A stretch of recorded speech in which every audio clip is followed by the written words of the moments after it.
Hey everyone, this is Fulton from Laser, Lou Air Student Radio. This is my music room for February 16th, 2021. It's a Tuesday. I'm joined with my friend Felix Halverson, music connoisseur. He's waving. And I'm in Tacoma, so land acknowledgement will be for the Stelicom, Squaxin Island, Nisqually, and Puyallup peoples. Anyway, let's get into it. First, Metallica, Kill 'Em All.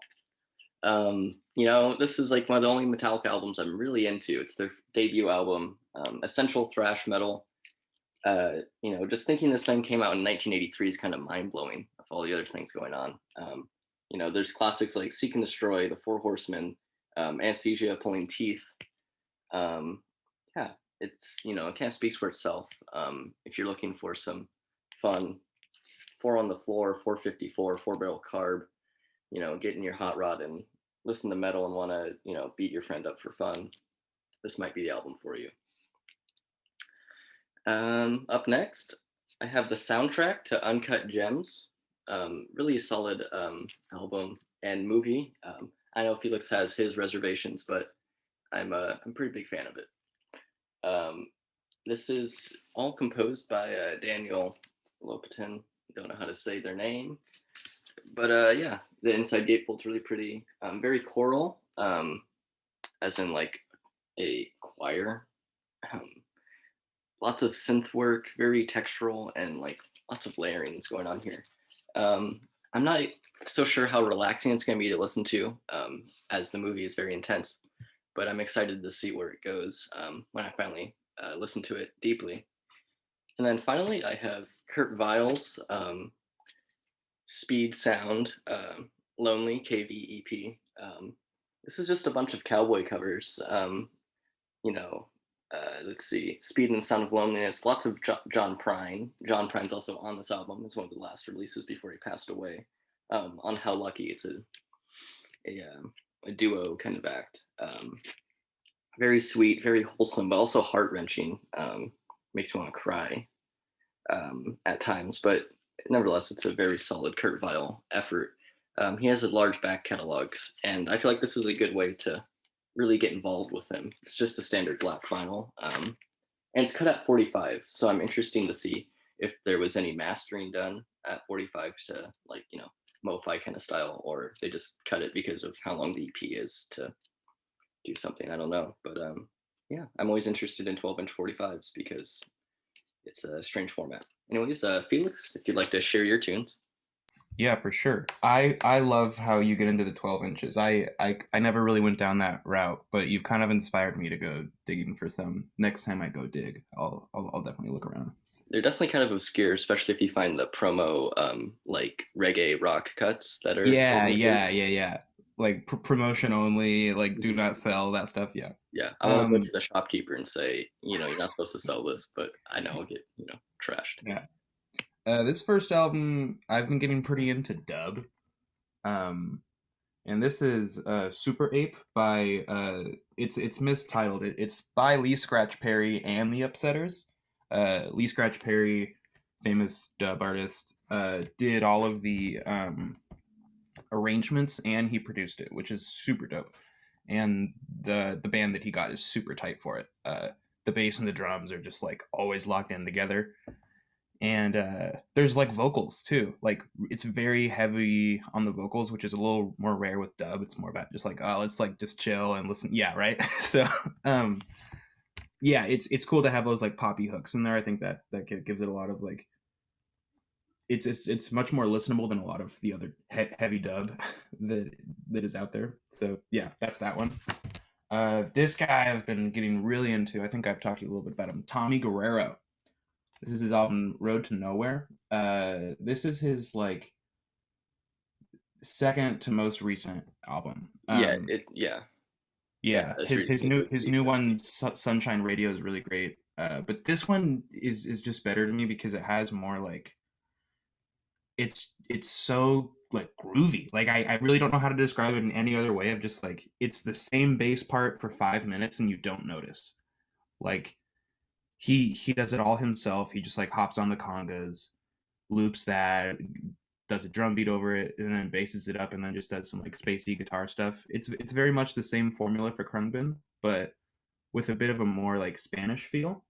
Um, and the guy's also a pro skateboarder in San Francisco that also makes music, which I just think is so dope. Yeah, My brother told I'm me to talk really about that. oh, I can't cut you off, but No, it's I'm okay. really enamored with that whole California scene. That's pro skateboarders who are also musicians, like Rick. Yeah, like the Matson too and stuff, who also work with him. Hmm. Um, yeah, a super dope lifestyle, and it's the same deal with like a lot of people on the East Coast are also surfers. Yep. Yeah, like the people from MGMT, uh, when they moved to like Far Rockaway, that same neighborhood Mac DeMarco was from, they all got into surfing, and like that totally like, changed their sound according to Hmm. them. It's kind of And like a then resurgence of Dick Dale in a way, but not really. exactly, yeah, especially like never mind, I could talk about MGMT for too long. This album is dope. My brother and I have been listening to it nonstop. Yusuf Kamal. Um, Fulton is familiar with this album and how much I love it. It's like the like hallmark in the current UK jazz scene right now. It it is so dope. They got some really great players for this. In particular, like my favorite guitarist right now, a cat named Mansour Brown, who kind of tries to like approach the guitar as if it's like a piano or a synthesizer, but he just can shred. So like that combo just makes the coolest, most like angular sound, dude. And then of course the drums of Yusuf Days, who is like the greatest jazz drummer of all time, and Kamal Williams, who is a really gifted guy on the keys, but also has a really clear vision for this whole scene. He's kind of the guy that like made it come into fruition. Like he's like part band member, but also he's like a club promoter. So I think that's super dope. Unfortunately, I just read about this. They disbanded um, like a year after this album came out because they were supposed to come to South by Southwest, but because of Trump's like Muslim ban, their name is Yusuf Kamal, and this is their album title. They couldn't get into the country, Wow, I didn't know about that. right? I remember seeing the album for the first time, and my recommended I was like kind of like middle high school me was like because I wasn't Hmm. literate on these things, and I was like interested, and I listened to Yeah, it like wow, this isn't exactly what I thought it was. yeah. It's really weird. Definitely not for everyone. But the cool thing is that there are some songs that like if you're at like a party or whatever, you can just throw it on and like people will dance. Yeah, Like I there's think it's there's a very danceable jazz scene, which is totally something I there's think something for it's everyone. on. Yeah. Well, and that's another cool thing about the scene is that like a lot of it is people that made like beats and sorry, can I swear? I'd prefer you not. It's I'm so sorry. okay. You FCC is gonna destroy us. Anyways, continue. I'm so sorry. Beats and stuff. And they then started making jazz like together. So that EDM mentality of making music is still there, which kind of gives it that like dance groove while also just being super cool. Hmm. I don't know how else to describe it. Yeah, it's definitely one. I think it's one of those scenes you really have to start listening Yeah. to really just get a grasp for it. It's really hard to describe because it's still kind of obscure, but it's on the rise, Hmm. and but they've been on the radar for so long. It's been almost like 5 years since it really got Yeah, prominent. yeah, for sure. I think like the biggest act to come out of the whole scene is Tom Misch, of course. Yeah. So like if you're a fan of Tom Misch, check some of this stuff out because a lot of these people all work with him. Hmm. They like help master his albums or like play drums on a couple of his songs. It's like a really tight knit community. Yeah, it's like every jazz community. I think even comparing it to like Miles Davis in the '50s, like everyone's playing with Yeah, everyone, and it's like who can have the best band is kind of what totally. every album is. And also you watch them play and they're having fun. Like I Hmm. think that's the most important thing these days. And like if an act is successful is like do they have a video where they all are having a great time playing together? Yep. Like I love to watch that. So yeah, that's what I've been listening to. Yeah. Awesome. Anything else you want to talk about? We could talk about American Beauty if you would like. Yeah, I'm down. You've been So listening to it more? yeah, I've gone through another phase of it. Yeah. I have it on vinyl, a '73 repress. That sounds absolutely amazing. I don't have it with me, of course, but I've been listening to the 2001 remaster a lot, and I don't know. It's for you people that don't know, it's the Grateful Dead's like fourth, fifth album. It's like their most like successful like commercial studio album. Yeah, not Yeah. chart wise, but I'd say legacy wise. Yeah, yeah. And it's a perfect blend of Americana, country, folk, and some psychedelic tendencies. Yeah, like bluegrass sometimes too. That definitely comes from the origins with like Uptown Jug Champions. Totally, yeah. And then I actually brought this up. We were going to talk about this. A lot of the psychedelic stuff is really similar to. Have you listened to this record? It's Realistic Pillow. No, but I've heard of it. Jerry Garcia was the. He's credited on this album as the spiritual mentor. Yes, I've read about that. That's It's Jefferson super Airplane, cool, right? huh? Jefferson Airplane. Yeah, before they were Jefferson Starship. Um, the thing I love about this album cover is that they're all holding an instrument that does not appear on the album. They're holding banjos and flutes and stuff. But yeah, like that whole San Fran scene. The reason I brought that out is because like it doesn't just end with the Grateful Dead. Like that mix of like folk Americana, and then the next track is just like super like psychedelic and like Yep. slow and like groovy. Yeah, I was listening like Addicts of My Life and then Till the Morning Mm, Comes. Those are just straight Till the Morning Comes is more of a straight ahead like pop psychedelic song, in my opinion. yeah, I talked about that last week. But Addicts of My Life is that slow, kind of surreal, psychedelic introspection, I think. yeah, yeah.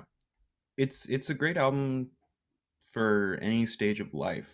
Like it's great when times are good and like you can just experience like the pure joy that they put into making that album. But it's Hmm. also good for like really stressful times. Like that was like my go-to album for finals weeks, all throughout high school, and like it's just so positive. Like Yeah, it's a very yeah. comforting album Hmm. that can also, give you ecstasy, I guess. If you're finding your excuse me, I don't talk this much. Um, if you're finding your sugar magnolia, Oh my gosh, yeah. I love Sugar Magnolia is one of those songs that I've like it's like the gateway to figuring out if someone's a deadhead or not. Like yep. when you're talking to someone, because it's such a quotable song, just like in conversation. Hmm. So like I was at like one of my brother's like work barbecues or something like that pre-COVID, and one guy dropped it into the conversation. He was like, "Pays my ticket when I speed," and I was like, "Sugar Magnolia," and then we just walked into the corner and talked about the Dead for like 30 minutes. Yep. Yeah, it was dope. Yeah. Excuse me. I feel like American Beauty is definitely that. If you can just, or like Truckin' is one of those ones where if you drop it, Totally. Yeah, you can yeah, tell. trucking, dude. Mm. It's Isn't fun to that where play. everyone gets like, "We're long strange trip it's been, man"? Like, Yep. I'm gonna make that my yearbook quote. Someone's probably done that many times. Oh, for sure. Yeah. All right. Well, it was nice chatting. Yeah, Anything dude. Thanks else? for having me on. I appreciate it. Yeah, this was really fun. Yeah. Everyone, this is Laser, Lou Air Student Radio. Felix also guest writes through Laser at The Mast, so feel free to check out the articles that we've done together. And he has more on the way, of course. And of Mhm. course, said that many times. Check out his work at Late Night, which is just really amazing. And everyone should see it, in my opinion. Thanks, man. Yeah. Yeah, I haven't done a lot for them recently, but yeah. Yeah. All right. All right. Cool, man. Thanks a lot for having me on. I appreciate it. Yeah. Good seeing you.